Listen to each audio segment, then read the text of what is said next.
Samantala, mas pinagtutuunan po ngayon ng pansin ang pagbibigay ng edukasyon sa mga out-of-school youth sa bayan ng Umingan, Pangasinan sa pamamagitan ng nakatakdang paglulunsad ng Project Tawiran sa nasabing bayan. Noong Pebrero 25 ng taong kasalukuyan, nakipag-ugnayan ng mga kinatawan ng lalawigan kasamang lokal na pamahalaan at ang Municipal Social Welfare and Development Office kaugnay ng formal na pagpapatupad ng nasabing programa. Layunin ng programa na matulungan ang mga kabataang hindi nakapagpatuloy sa pag-aaral sa pamamagitan ng libre, accessible at dekalidad na edukasyon. Kasabay ng hangaring mabawasan ang illiteracy sa nasabing bayan.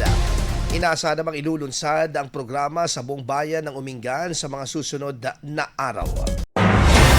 IFM News. IFM News. IFM News.